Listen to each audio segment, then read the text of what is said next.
여야 의원들의 뜨거운 정치 토론 여의도 펀치 시간입니다. 더불어민주당 장경태 의원, 국민의힘 배준영 의원과 치열하면서도 격조 높은 토론 해보도록 하겠습니다. 어서 오세요. 네, 안녕하세요. 안녕하세요. 먼저 첫 번째 여의도 펀치 주제어 먼저 보고 오겠습니다. 네, 협치와 통합의 물꼬를 트는 자리가 될 거라는 그 공언이 빌공짜 공언이 돼버리고 말았습니다. 신구 권력의 자존심 때문이었을까요? 문 대통령과 윤석열 대통령 당선인 이 무산된 회동에 대해서 오늘 얘기를 해보도록 하겠습니다. 모든 일에는 이제 작용과 반작용이 있지 않습니까? 어느 한쪽이 회동을 깨자 이러지 않았을까라는 생각을 막연하게 하게 되는데 두 분께 차례로 여쭤봐야 될 것 같습니다. 배준영 의원은 누가 깨자고 했을 것 같습니까?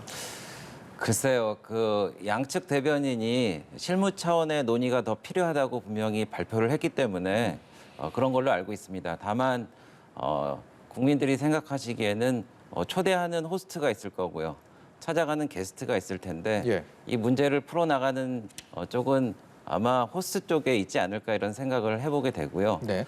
16대, 17대, 18대 대통령 모두 이 대통령과 이 당선인 간에 이렇게 회동이 있었습니다.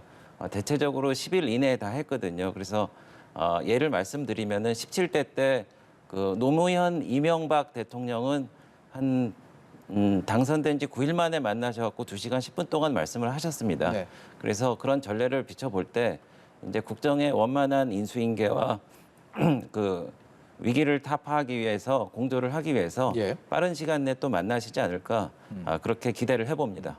예고가 된 상황에서 대통령과 당선인이 만나지 않는 사례가 처음이다 보니까 여러 가지 말들이 나오는 것 같습니다. 또 여러 이유들도 추측으로 나오고 있는 상황인데 장경태 의원은 이 무산된 배경 어느 쪽에 좀 무게를 두고 계세요? 아무래도 장재현 의원님께서 말씀하셨듯이 실무 협의가 마무리되지 않았다고 하셨는데요. 실무 협의가 마무리되지 않았는데도 여러 가지 의제들이 이미 언론에 노출되면서 아마 협의가 제대로 되지 않을 가능성을 매우 높였다. 그래서 국민의힘의 좀 책임을 좀 돌리고 싶긴 한데요. 어찌되었건 이 이명박 전 대통령에 대한 사면이라든지 혹은 공공기관 인사에 대해서 알박기라고 표현하면서 여러 가지 원색적인 비난까지도 하면서 이 현직 대통령과 당선인과의 만남을 주선하는 것 자체가 좀 예의에 맞지는 않다고 보고요. 여러 지금 환경부 이 사례도 있습니다만 공공기관 인사의 임기를 보장하는 문제는 이미 법원의 판결에 의해서 징역 2년형이 선고된 사안입니다.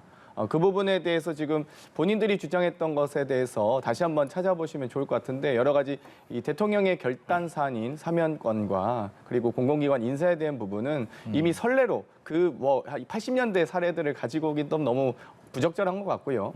어찌되건 최근에 여러 법원의 판결이나 사례들이 있기 때문에 또 지금 당선인께서 검찰총장 시절에 여러 가지 검찰총장으로서 임기를 다하겠다라고 말씀하셨던 것처럼 현재 김호수 현직 검찰총장에 대한 어떤 존중과 이런 부분들도 함께 포함돼서 이 대통령과 당선인과의 만남이 이어졌으면 좋았을 텐데 너무 언론에 많이 노출됐습니다. 사실 그러다 보면 이 여러 회동 자체가 어려워지는 계기가 되거든요. 그렇기 네. 때문에 좀 안타깝게 생각합니다. 장 의원께서 이제 전 대통령 이명박 전 대통령에 대한 사면 얘기 그리고 공공기관장 인사에 대한 것을 이 이유가 아니었을까라고 조심스럽게 들으셨는데 배 의원께서 동의하십니까? 동의하기 좀 어렵고요. 공공기관 인사에 관련해서 먼저 말씀드렸으니까 제가 좀 그거에 대해서 말씀을 드리겠습니다. 사실 안철수 인수위원장이 말씀하셨다시피 인수위는 점령군이 아닙니다. 인수인계를 받기 위한 조직이죠. 그래서 이제 서로 인수인계가 원만하게 되려고 하면은 서로 간에 상호 배려와 또 그렇게 서로를 이제 좀 생각을 해줘야 되거든요. 예. 근데 공공인사 알박기 관련해서는 사실 임찬기 씨인가요? 한국가스안전공사 상임감사인데 임명된 날짜를 보니까 3월 10일입니다. 3월 9일 날 대통령 선거가 있었고 당선자가 발표되지 않았습니까? 그래서 인수위나 이번 정권이 점령군은 아니지만 적어도 앞으로 5년간을 나라를 이제 운영을 할 그런 책임이 있는데 그렇게 공공인사의 알박기를 하면서 이제 인사를 무력화시킨다는 그런 분위기가 있는데 이것을 어느 정권이 그거에 대해서 협조 요청을 하지 않을 수가 있겠습니까? 그래서 그거에 대해서 저희가 좀 말씀드린 거고요. 공공인사 관련해서는 제가 기재위원이기도 해서 이제 공공기관을 제가 좀 살펴보는데 예. 작년 기준으로 10대 공기업의 부채가 무려 392조 원에 달합니다. 그중에 2017년 말서부터 무려 이 정권 들어서 40조나 늘렸거든요. 그래서 이른바 캠코더, 캠프, 코드, 더불어민주당 인사가 공공기관을 완전히 망쳐놓은 겁니다. 그래서 이런 시점에 국정의 교체기에 더군다나 청와대 행정관 출신으로 이렇게 옮기고 그거에 대해서 아까 말씀하신 대로 환경부 장관이라든지 인사수석이 그렇게 바뀐 이제 정권이 바뀌니까 공공기관장을 내보면은 이제 형사처벌까지 받으니까 이제는 5월 9일까지는 내 마음대로 해보겠다. 예. 이런 거는 국정의 원만한 정권 교체라든지 파트너십을 글쎄요 인정하는가 저희가 그런 의심이 듭니다. 배준영 의원의 이 공공기관장 인사에 대한 이 묵직한 펀치가 장경태 의원으로 향했습니다. 대통령의 임기는 5년입니다. 4년 6개월도 아니고요. 4년 8개월도 아닙니다. 그렇기 때문에 한날 한시도 여러 가지 인사에 대해서 공석이 있을 경우에는 국정공백이 있을 수밖에 없다. 대한민국 국민들의 또 경제활동과 민생은 한날 한시도 방치해서는 안 된다 생각을 하고요. 여러 가지 인수위와 또 당선인 측과 협의는 할 수 있다고 봅니다만 어찌되었건 결정권은 권한은 현직 대통령에 있는 것이거든요. 마찬가지입니다. 윤석열 당선인이 이제 현직 대통령으로서 임기를 마치는 과정에서도 아마 이런 고민들이 있으실 텐데 예. 아마 본인께서도 여러 가지 임기가 종신 대통령은 아니기 때문에 그런 고민을 할 수밖에 없다고 보고요. 공공기관 인사에 대해서 여러 가지 장관이나 내각을 아마 인선을 하실 텐데 여러 공공기관 인사까지도 마치 국정 운영 철학과 달리 부적절하다라고 하시면 마찬가지로 저희도 이 법원의 판결을 바탕으로 해서 설명드릴 수밖에 없을 것 같습니다. 어찌되었건 법원은 공공기관의 인사의 임기를 보장하라라는 이 법원의 판결이었기 때문에 어찌되었건 그 판결을 근거로 저희도 국정 운영할 수밖에 없다 말씀드리겠습니다. 예, 이 회동 무산의 직접적인 이유로 거론되지는 않고 있지만 저희가 무산의 여러 가지 배경들, 특히 인사에 대한 얘기를 하다 보니까 이 얘기도 한번 좀 해보면 어떨까 싶습니다. 김호수 검찰총장에 대한 아직 임기가 1년 정도 남았는데 이 임기를 끝까지 하느냐, 그렇지 않느냐. 권성동 의원이 이 얘기를 또 거론하면서 주목을 받고 있습니다. 김호수 총장은 끝까지 임기를 수행하겠다라는 또 의지를 밝힌 상황이고요. 이 문제는 또 어떻게 또 매듭을 짓고 어떤 식으로 흘러가게 될지에 대한 견해도 좀 듣고 싶은데요. 네, 법으로 정해진 임기제는 지키는 게 좋습니다. 그래서 김호수 총장 같은 경우도 2년 임기면은 지키는 게 좋을 거라고 생각을 합니다. 근데 다만 지금 권성동 의원께서 말씀하신 거는 본인의 사적인 견해라고 밝힌 것이라는 것을 제가 전제로 말씀드리고요. 네. 우리 대통령 당선인께서는 김호수 검찰총장에 대해서는 인간적으로 좋은 평가를 하셨다는 것은 알려져 있을 겁니다. 근데 저는 이렇게 말씀드리고 싶은데요.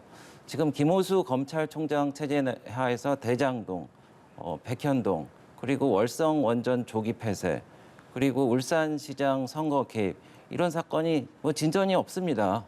그리고 또 그 성남 FC라든지 김혜경 씨 고발 사건 이거 전부 다 경찰에 넘겼거든요. 그래서 이번에 대통령이 이제 정권 교체를 해서 바턴을 넘겨받은 이유 중에 제일 큰 이유 중에 하나가 공정과 정의와 상식입니다. 그거를 국정 과제로 해서 이제 힘있게 밀고 나가야 되고 그것 때문에 많은 국민들이 대통령을 지지해서 대통령이 됐는데 예. 그것을 이제 본인이 계속 직을 수행하면서 이제 그것을 과연 잘 해낼 수 있을까? 그것에 대해서는 심각한 우려를 거둘 수밖에 없고요. 그리고 역대 임기가 보장된 이후로 22명 중에 사실 8명밖에 임기가 보장된 분이 없습니다. 검찰총장이요. 예, 검찰총장이요. 그리고 보면은 노무현 대통령 때인가요? 그때는 김가경 검찰총장이 취임된 지 4개월 만에 물러나셨고 예.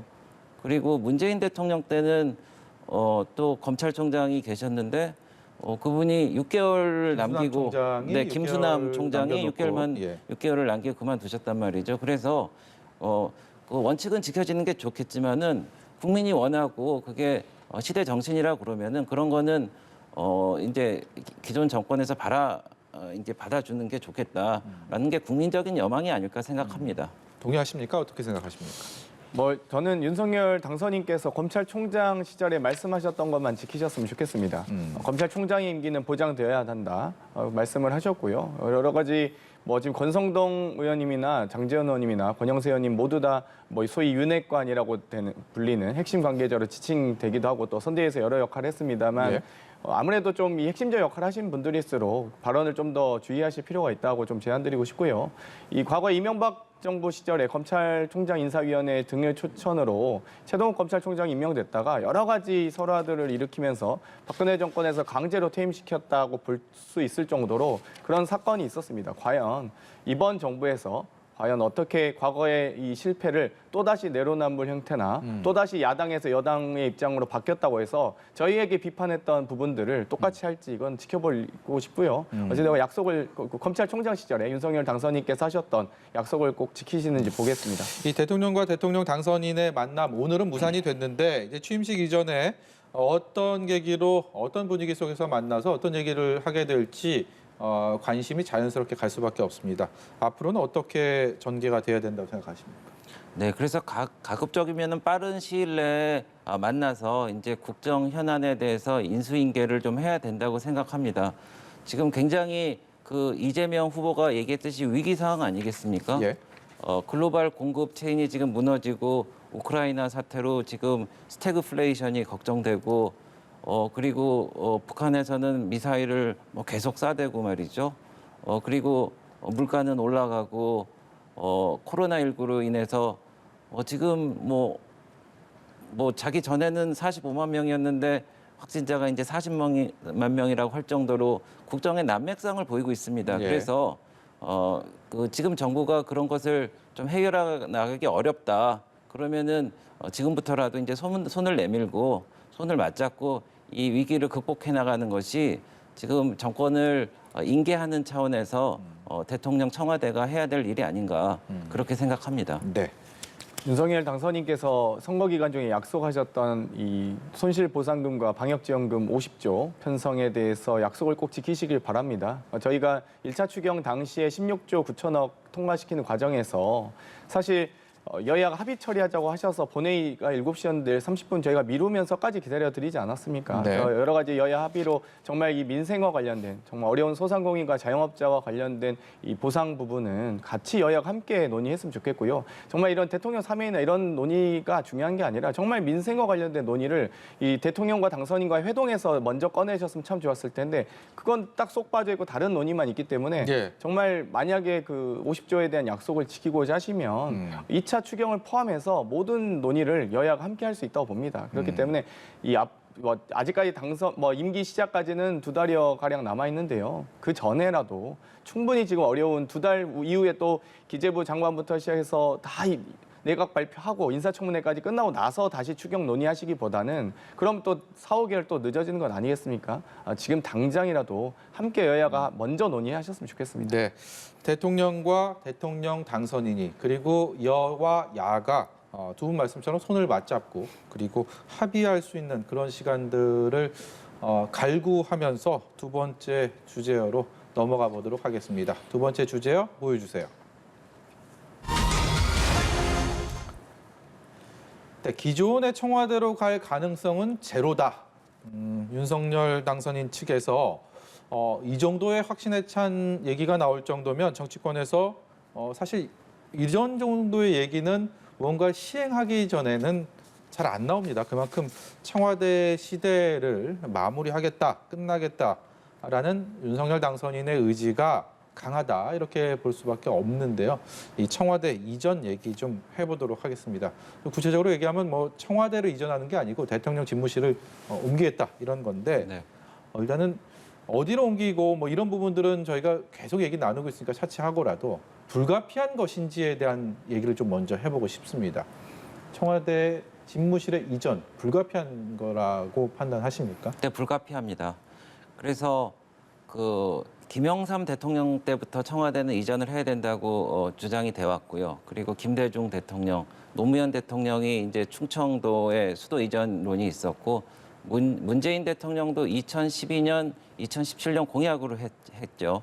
그런데 광화문 시대 위원회인가요? 거기서 결국 안 된다고 그렇게 했습니다.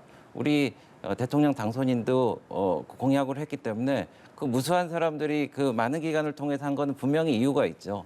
그래서 그 한마디 키워드로 말씀드리면은 권위주의 타파, 한마디 더 붙이자면은 소통이라고 이렇게 말씀드리고 싶습니다.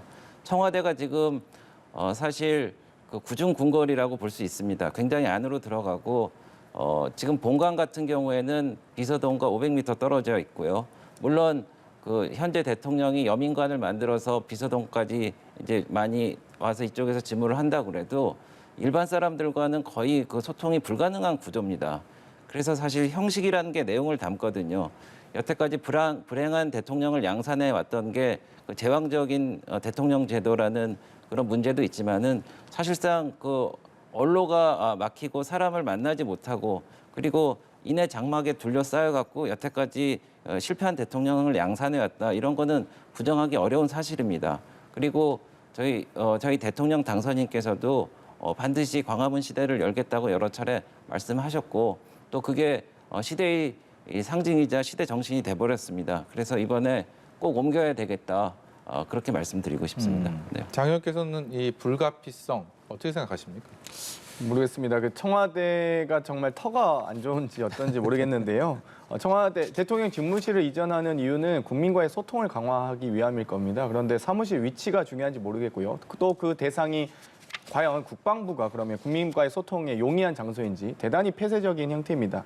또 이 청와대 현재 위치가 물론 국방부 현재 건물도 벙커와 헬기장이 있긴 합니다만 이 북악산 기슭이라는 것이 매우 또 장점 중에 하나였거든요. 그런 여러 가지 보안상의 이유도 있어서 광화문 정부종합청사를 이용하지 못하는 것도 여러 고층 빌딩들이 질비하기 때문에 여러 테러의 위험이 있기 때문에 좀 광화문 청사는 어렵다고 봅니다만 예를 들면 세종 청사나 오히려 좀 더 별도의 지역도 있지 않을까 이런 생각이 드는데 만약 용산 같은 경우도 지금 미군기지 이전이라든지 여러 용산공원과 관련된 용산 주택 공급 등을 포함한 여러 가지 개발 계획들이 예정되어 있는데 용산에 대통령 집무실이 생길 경우에 국방부 건물에 있을 경우에 그 개발 인근 지역은 모두 다 개발 제한이 걸릴 겁니다. 그리고 모든 이 교통체증을 포함한 시민의 불편을 야기할 수밖에 없는데 과연 왜 굳이 국방부 건물로 소통도 안 되고 불편함도 줄 텐데 그게 좋은 선택인지 모르겠습니다. 용산으로 이전하는 부분에 대해서는 어느 정도나 진척이 됐습니까? 그래서 저희가 이제 옮긴다는 원칙은 확정을 했습니다. 이게 움직일 수 없는 원칙이고요. 근데 다만 어떻게 하면은 대통령의 국정 운영에 도움이 되느냐, 그 보안과 어떤 경우에 도움이 되느냐 이 각도에서 지금 따지고 있는 것인데요.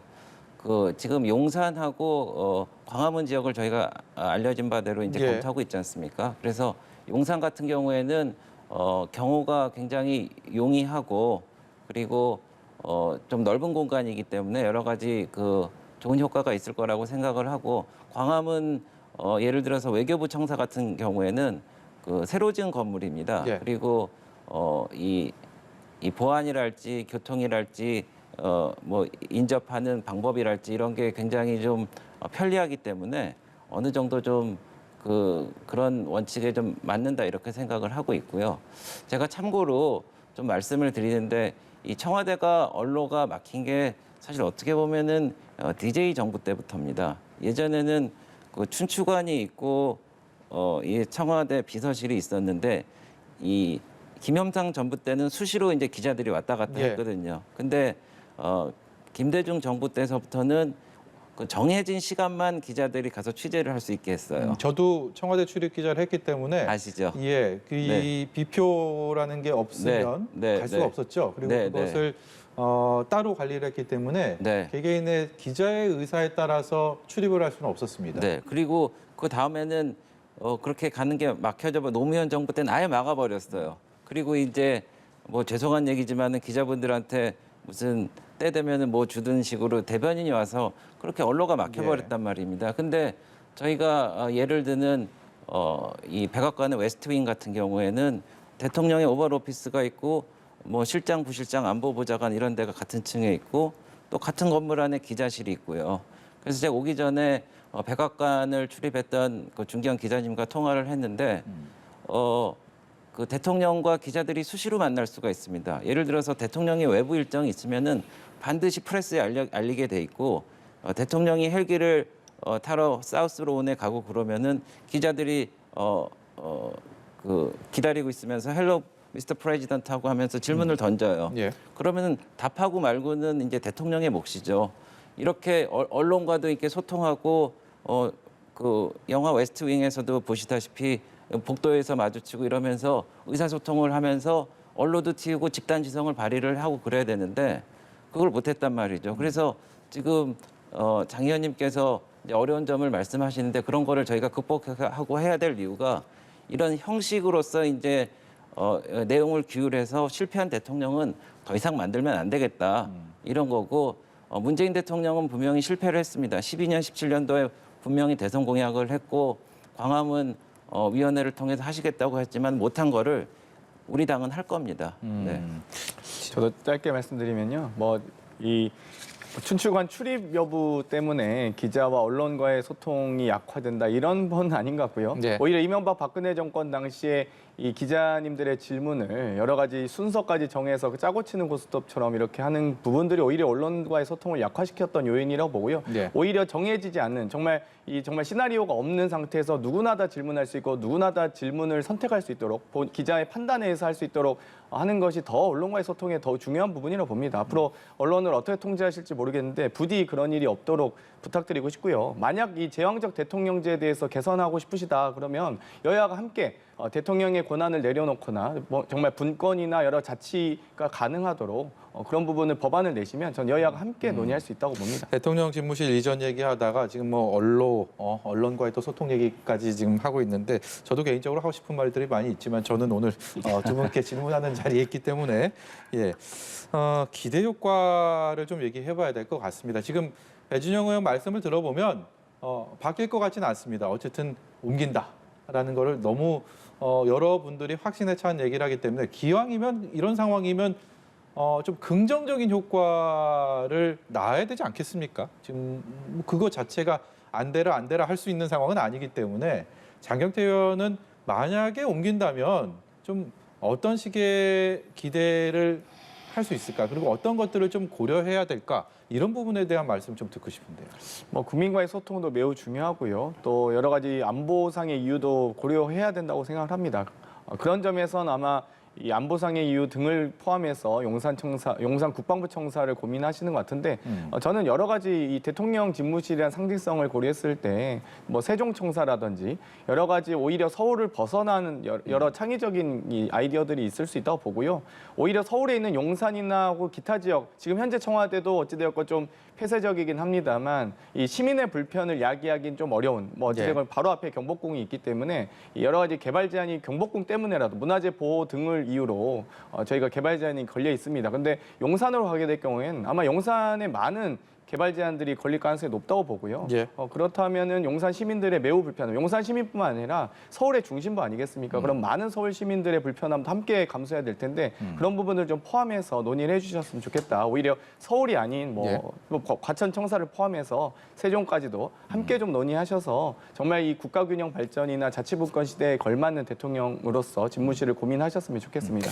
이 광화문과 용산 얘기가 우선적으로 나오고 있는 상황에서 광화문은 경비하기가 너무 어렵다. 그리고 용산은 교통을 관리하기가 난망이다라는 얘기들 많이 나오고 있는데 어떤 쪽에 조금 해소하기가 더 어려운 상황이라고 보십니까? 이게 이렇습니다. 이제 대통령제는 아니지만은 영국이라든지 독일이라든지 일본 같은 경우에는 총리 관저하고 오피스하고 사실상 한 건물에서 같이 쓰고 있습니다. 그리고 주변에 건물들도 있기 때문에 그분들이라고 또 경호가 안 필요한 건 아니겠죠. 그러니까 저희가 약간 사고의 전환을 할 필요가 있다고 생각하고 외교부 청사 같은 경우에는 외교부 청사를 쓰면서 사실 그 대통령의 관저를 이렇게 출퇴근으로 사용할 수 있으니까 대통령이 이렇게 출퇴근하시는구나 또 이런 거를 볼 수도 있고 또 또 벙커 같은 것도 사용할 수 있지 않을까 이런 생각을 좀 해보고요.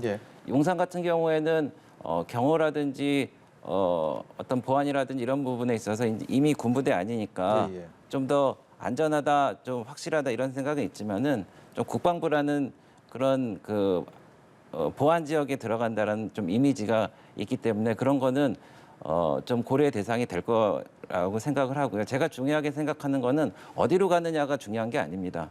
가서 어떤 구조로 어떻게 소통하느냐가 중요한데 저희가 이 정도의 의지를 갖고 있다고 그러면은 아까 말씀드린 그런 언로를 트인다든지 어떤 그 동선을 확보한다든지 이런 부분에 그게 좀 더 주안점을 줘야지 장소 같은 건 좀 부차적인 문제라고 생각하고요. 또 한 말씀 드리자고 그러면은 이 대통령의 그 집무실을 옮긴다는 건 또 다른 의미가 있습니다. 한 가지는 사무 공간만 옮기는 게 아니고 이걸 통해서 국민들에게 좀 더 접근한다. 그리고 언로를 트이고 좀 더 그 융화하고 화합하고 통합한다 이런 이미지가 있습니다. 그래서 지금 의원님께서도 오셨지만은 지금 거의 여권이 지금 뭐 죄송합니다. 야권이 되셨지만 180석에 뭐 이르지 않습니까? 그래서 저희가 그 당선인께서도 이런 민주당의 상임위원장님들이나 긴밀하게 이렇게 연락을 해서 국정 과제는 위기 상황이니까 돌파를 하겠다는 의지를 밝히신 만큼 네. 이게 저희가 집무실을 옮긴다는 그런 그 정신하에 그 소통도 넓히고 통합도 한다. 이런 의미로 국민들께서 좀 받아주시면은 감사하겠습니다. 예, 대통령 집무실에 대한 이전 문제에 대한 토론은 여기까지 하고요. 여의도 펀치의 별책 부록처럼 지금 제가 드릴 질문은 준비되어 있는 토론 주제는 아닙니다. 두 분도 아마 모르시고 계시고 저도 지금 즉흥적으로 제가 생각이 나서 좀 여쭤보는 건데 지금 마치 태풍의 눈처럼 대장동 특검을 윤석열 당선인 취임 이전에 혹은 이후에 언제쯤 할 것이냐에 대해서 여야의 이른바 삽바 싸움이 계속되는 것 같고요. 그래서 태풍의 눈처럼 폭발하기 직전에 어떤 그런 고요함이 있는 것 같습니다. 한 1분 정도 시간을 드릴 수 있을 것 같은데 이 문제 어떻게 풀어가야 된다고 생각하시는지 장 의원께 먼저 여쭤보도록 하겠습니다. 뭐 이미 대선 후보 TV 토론을 보신 많은 국민들께서 궁금하실 겁니다. 진실이 무엇인지, 대장동 특검 모든 성역 없이 모든 사안들을 포함해서 특검을 하자고 했을 때 5번인가요? 여쭤보셨는데 이재명 후보께서 여쭤보셨는데 답변을 못 하셨습니다. 뭐 윤석열 당선인께서는 어떤 이유인지는 모르겠습니다만 과연 본인께서 주장하신 대로 3억 5천으로 수천억을 벌었다고 하시는데 그거는 AMC나 여러 가지 이 투자금과 자본금을 좀 구분하지 못하신 게 아닌가. 자본금은 3억 5천일 수 있으나 과연 그 대장동을 3억 5천 개발이 가능하지 않습니다. 네. 그럼 그 대장동 PF에 있는 1,800억의 부산저축은행 부실 대출에 대해서 과연 어떻게 이 투자금을 마련했고 왜 이 부실 대출이 이루어졌는지를 포함해서 그 종잣돈 아니겠습니까? 그 대장동 사업에. 그러면 이 종잣돈을 어떻게 마련하게 됐는지 정말 저희도 궁금합니다. 그 진실을 이제 상설특검을 포함해서 법안도 발의되어 있으니까 그 부분에 대해서 오히려 당선인께서 먼저 나서서 하시는 모습이 좀 더 솔선수범하는데 도움이 되지 않을까 이렇게 제안드리고 싶습니다. 예. 지금 네. 어떤 의견 그 갖고 대통령 그 당선인께서 그 토론 때 답변을 못 하신 게 아니고요. 어이가 없어서 웃은 겁니다. 저희가 특검을 주장한 건 9월 23일서부터 주장을 했고요. 근데 민주당에서 상설 특검이 좋다니 뭐 이래 갖고 논의를 안 해 갖고 저희가 너무 그 선거 임박하고 갑자기 특검을 하자니까 이거를 명분으로 삼아 갖고 이제 우리를 공격하고 본인이 벗어나려고 하는 것보다 그래서 웃은 거고 말입니다. 특검은 저희가 그 어떤 주제든지 다 해갖고 네. 하자고 한 건 있고요. 다만 근데 이런 생각은 듭니다. 본인들이 분리할 때는 그 안 한다고 그러다가 그 특검을 빨리 하면은 지금 문재인 대통령이 뭐 특검을 선정하게 되는 건가요?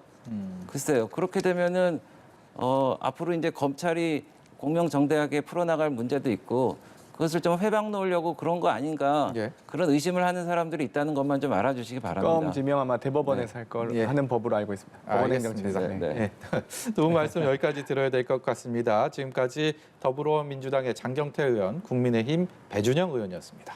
고맙습니다. 네, 고맙습니다. 감사합니다. 네.